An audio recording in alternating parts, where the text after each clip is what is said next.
welcome to Toad TV. Cheers. Cheers. I am Mary Beth. I'm Helen. And we are the creative hands and minds behind Toad Hollow. I am having Amanda Wild Sweet Orange Tazo tea that Amanda brought for us. And I'm having I Love Lemon from Bigelow. Having an allergy type morning. I need my vitamin C. So perfect. Okay, I'm going to bribe the dogs. For you. That's for you. 2 bribes each. Okay, so today we're going to talk sewing. Yes. Today is a sewing day. All right. So a couple of people posted some things on our Crafting with the Toads Facebook. One I had seen elsewhere because all of a sudden this popped up. But the tomato pin cushion. A tomato with a strawberry attached was most likely introduced during the Victorian era. According to folklore, placing a tomato on the mantle of a new house guaranteed prosperity and repelled evil spirits. If tomatoes were out of season, families improvised by using a round ball of red fabric filled with sand or sawdust. The good luck symbol also served a practical purpose, a place to store pins. Typically, the tomato is filled with wool roving to prevent rust, and the strawberry is filled with an abrasive to clean and sharpen the pins. So, this is one that my mom had on the dining room table for ages. And as most of you know, we live on the Jersey Shore, and it gets very moist, and everything that has any kind of metal in it rusts almost immediately. So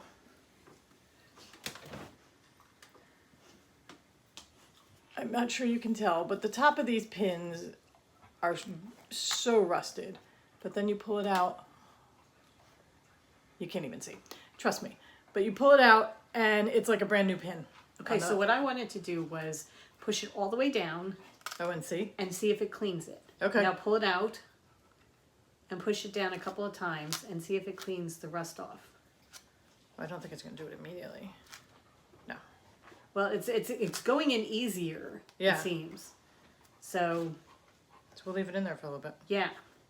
We're going to put it in, push it all the way in, and see how it comes out. There's less resistance already. Yeah. So we're going to see how it works because the tops of them are really rusted. Because my mom just had this sitting on the dining room table for ages. Yeah. So we'll see how it works. But do you have one of these? Yeah. But it's very tightly packed. I didn't realize that this was to sharpen your pins. Me neither. So I'm going to get a couple more of these. Because I could use some sharpening of pins. Yeah, we just ordered brand new pins. So get a proper pin cushion so that it protects our pins. Right. We had to get all new pins because our pins were all rusty because we use our little voodoo dolls, which maybe we should stuff. I mean, we don't have wool roving, but we've got wool scraps. Okay. All right. So, thank you guys. A little bit of history and trivia. Liz Strauss shared that with us. And then Yolanda shared something about the stork and rabbit snip or scissors. Why a stork, you ask? In the 1800s, stork scissors were part of a midwife's tools where they used them as clamps. Over the years, they evolved into being used as snips, scissors, as midwives may have worked on their embroidery or needlepoint while waiting for a baby to arrive. There's even a pair in the Smithsonian. I find that fascinating, except for the fact that, did they cross-contaminate? I don't know. I'm going to snip think my about embroidery thread and, the baby's here, clamp it. DNA that's included in your project. Right. So this has the DNA of all the babies that I have delivered. No, but that's really cool. But that's pretty fascinating. Yeah. So,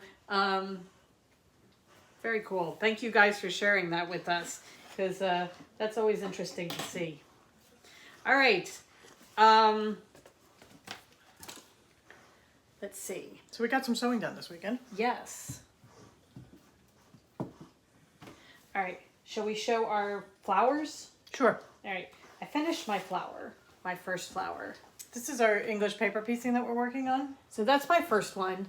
It's got a illustration from where the wild things are in the middle, and then it's got the same blue cat's fabric all the way around the outside. And I was talking about wanting to make it into a quilt with flowers all around. So I got a Hexie template page that I started to color in because I wanted to see if I wanted an extra round of blue going around the outside. And I decided that I really don't like that look. I don't think it looks as much like a flower as just the way I did it. So then I took another one. As you can see, she's got the center square, then the light blue, which is what she did. But then she's colored in the extra, and that's the part that she doesn't want to keep. So what I did was, this is what I think my quilt is going to look like. That looks much more like a flower. I think so. So what I'm going to do is I'm going to have a bunch of different ones that are all, each flower will be one color, but I will be using all colors of the rainbow going around. And then there will be white hexes in between, and it will be different. It won't be exactly the same. What do you mean colors of the rainbow going around? All around the quilt. So I won't just have only blue flowers. I'm going to have a blue flower and a pink flower and a red flower. But all the flowers will be all the flowers one will color be all family. one color. Yes, I said that's what I. No, I know, but then you said you'd have the colors of the rainbow going around, so I didn't know what you meant. All around the quilt. So I will have all different rainbow color flowers. All different colored flowers that represent all the different colors of the rainbow all around the quilt. But each flower will be one color. And I will do the white hexes in between, but it won't be uniform where there's only one white hexie in between each flower. There'll be a couple, it'll be spread out. So it will look like scattered flowers. And you have a very specific white fabric that you want to look for, because it's not completely white. No, I don't want just like plain white sheeting. I want something that's either white with a white flower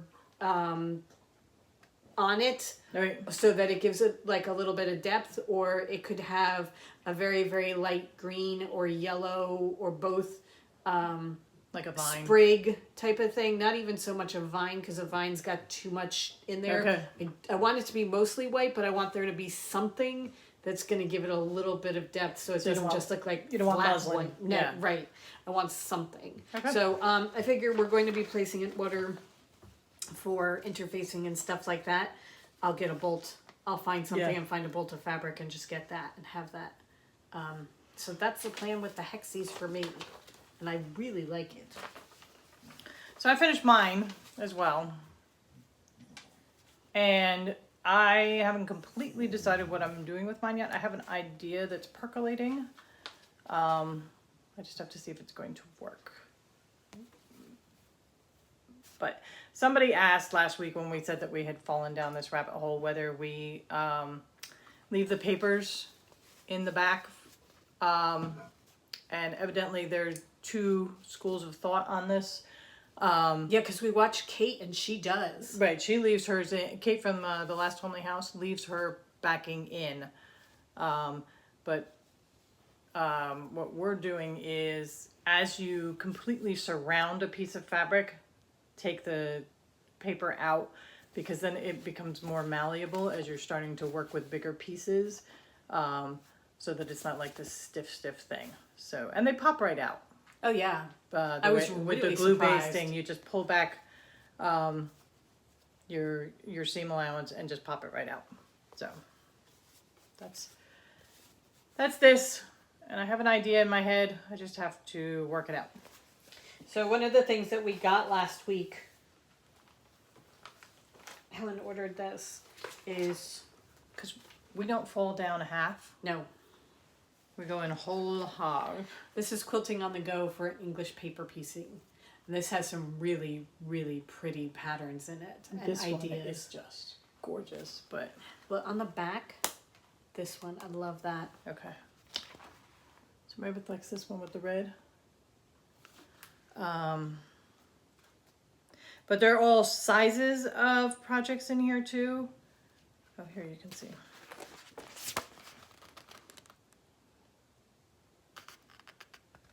I'll put a link in down below to the book because we just got it on Amazon. But there's a table runner. There's a journal cover, pillows, bags. And the table runner I thought would be great with some of our Christmas fabric, because we've got the Santa Claus faces. But this one is a mini quilt. And I love that They have the flowers and then the bees. Yeah, I think the bees are going to show up around the outside of my quilt. But here's the table runner, and if we use some of our Santa Claus Riley Blake fabrics, I thought the ones with the Santa Claus faces, if you fussy cut some of these star points to have the Santa Claus faces in them, it'd be really cool. So I think also we were talking about bed runners. yeah, People make bed runners, so it's not a full quilt. It's almost like a third of the size of a quilt. So if you wanted to make a bed runner so that you just drape it over the bottom of your bed, that would be really pretty too. yeah. And you could do it in all different seasonal things so that you just change it out, and it would be really nice. It's quilting on the go, English paper piecing, and sometimes you get these books because you just love the cover or whatever, and then you look at it and it's like, why did I get this book? But just about every pattern here I love and would love to make. So there's only one that we're not 100% sure on, the clamshells. yeah, I'm not a huge fan of this look, the clamshell look. It's too layered and textured for me. But other than that, everything in here I love. Yeah. They have a little bunting.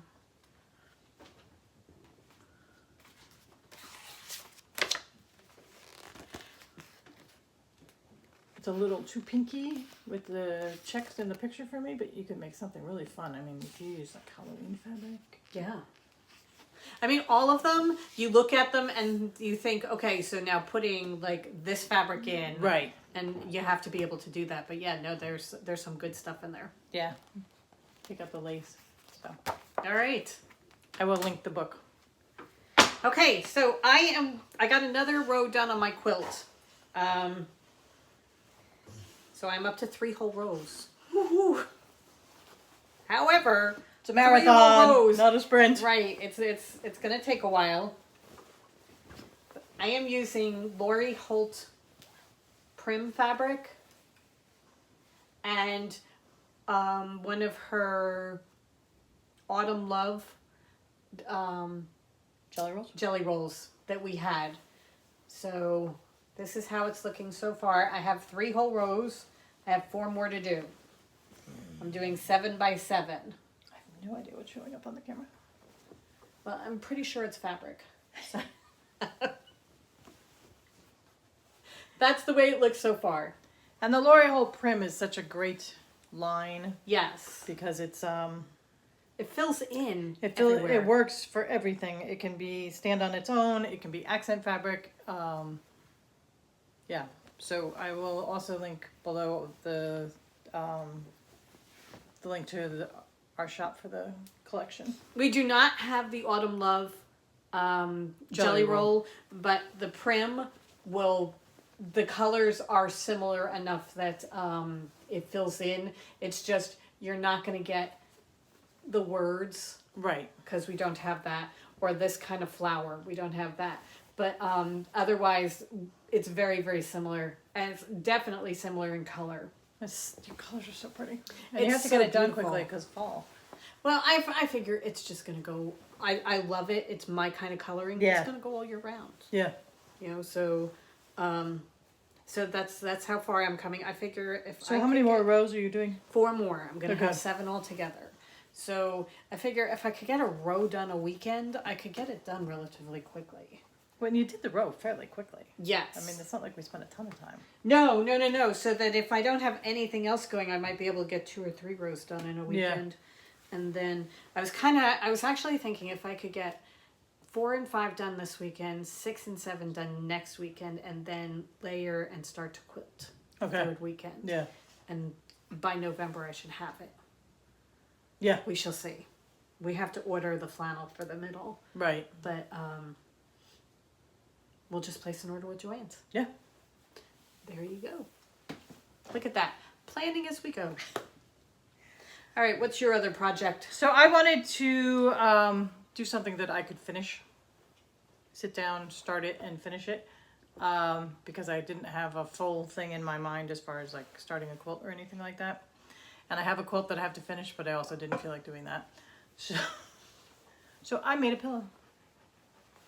And I used our Scaredy Cat collection.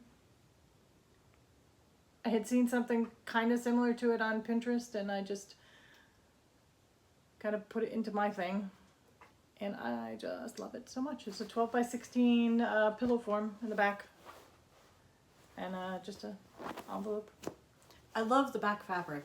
Yeah. The bird bones. Yeah. I think they're so I thought it was perfect because it's kind of subtle, but then, oh, look, there. So, I think it looks great. yeah, just a patchwork thing. So, I put a kits in the shop because we have the fabric, so I can just cut it up. It's very simple. It's 24 2.5 inch squares, a little 3.5 inch strip, and I forget what this is. I wrote it down. And then you bind it. And it's so easy to do. I did this in maybe an hour and a half. The thing that took the longest was Helen started hand stitching her binding. Yeah. So that took a little bit of time. And then we had a discussion as far as the rickrack was concerned. Right. Because Helen wanted to put the rickrack on, and we had to get the right color. So we had a mustardy yellow and a light tea leaf like blue. a green too. Right. And then we were trying them, and then we tried the white, and the white was such a pop. Yeah. That it was, that's the one. That's definitely the one. So the kit includes everything except the pillow to make the pillowcase. So, All right. yeah. Very cool. It's such a great pillow. It looks so pretty in the chair. It does. And I'm going to do more. I'll do some everyday ones, and then I'll do up a whole bunch of Christmas ones because we've got great Christmas fabric that'll work very well for the November. We're going to have gnomes. You can do November. The 2.5 inch squares. So, I mean, we have November, we have the mice, we have the fuzzy animals. Oh, yeah. The Santa Clauses. But Nature Sing would be beautiful. Yeah. So. And you don't have to do patchwork all of them. You could do strips for some. Yeah. You could do whatever you want. Do whatever, yeah. Yeah, no, you can mix and match because, I mean, once you get the basic idea down, then you can move things around and change things up, and yeah, that would be fun. So, lots of pillows. I love them. And it's so easy. There's the one that I saved from Fat Quarter Shop that's the strips going in different directions that Oh, okay. you could just cut down to a 12 by 16 size. Yeah. You know, and go with that. That would be fun. Yeah. We also have 16 by 16. We have an inordinate number of pillow forms from our previous life. So that is not an issue. But they're 16 by 16 or 12 by 16, so we just have to measure it out. Yeah. But that's a good size. Yeah. All right, cool. What we'll do is we'll clear all the crap off the bench. Yeah, well, the bench, we have the bed. Yeah. Actually, our own beds. The bench is going out to the porch for herbs, so we'll be putting something. But the beds, yeah. We got a delivery yesterday from IKEA. So IKEA delivers, they use third-party delivery, but we got 8 shelving units to hold our fabric because we watched Fat Quarter Shop and Tula Pink, and both of them have the same shelving units. So we got 8 of them to hold all the fabric that we are now selling, and so we can take it off the guest bedroom bed because it's just like all on the bed. But so we got these shelves, and they deliver them in pieces, not in boxes. Yeah, we were pieces. expecting flat pack furniture, like you buy it from IKEA, and he's like taking individual. We're like, dude, what are you doing? You're making so much work for yourself. Why are you doing that? But that's what they do. They deliver, like, here are these 2 posts and these 2 posts, and here are these 2 shelves and these 2. It was kind of funny too when they got here. They pulled up and they just parked the truck in the middle of the street and go running up to the beach. They were so excited to go look at the beach. So taking it was kind pictures of funny. of the beach and stuff. They were having a really good time with it. Soon, very soon, you're going to be seeing shelving with because this fabric. Wall, the reason there's nothing on this wall is because it's getting shelving. Yep. All right. So last thing before we go, I am wearing my Brunswick tee. Oh yes. So this is my Brunswick tee. I did it out of standing stones, and the pink is Hagrid's umbrella. It's perfect. Love it. It's really such a comfortable sweater. I love it. the lightness of it. Yeah. So, yeah. Okay. All right. So we have Advent things to open. I get to open the next day. This is day 2 of our Advent yarn. So if you haven't opened day 2 of the Toad Hollow Halloween countdown, look away. This is foxglove. Can you hold it up so they can see the picture? That is what it's supposed to look like. All right. And again, the calendar is all based on the old witch's garden, so it's plants that have medicinal and mystical properties. here is the foxglove. We did green with purple so that And it's on our tweed. the little black flecks are from the tweed. Yeah.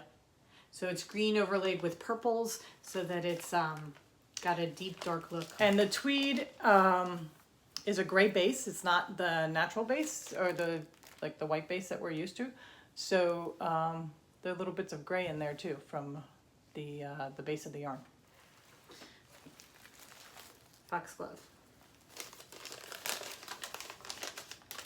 I am opening day 3 of our Black Needle Society countdown. It's in a silky spiderweb bag, which is pretty cool.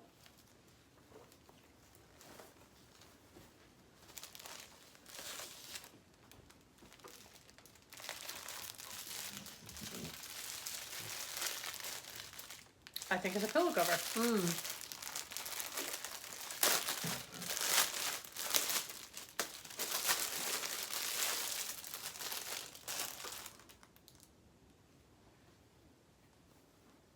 Witchcraft. That is cool. Yeah. That is very cool. I love that cat. Yeah, that's a really cool cat. This may be a 16 by 6. Ta-da! Witchcrafty. Heather, I kind of think this pillow speaks to you. That's it. Immediately, The as soon as crystals, I saw it, I'm the like, cat. oh, we should probably just send this to Heather. Yeah, because it speaks to Heather. Okay. I think that's it. Yeah, we are done for today. We have to get going. Lots of things to do today. Yes. Continuing the Advent. Dyeing, packing, sewing, Yep. all sorts of things. So, have a great day, everybody. Yeah, we hope you have a wonderful day, and we will see you tomorrow. Go forth and create.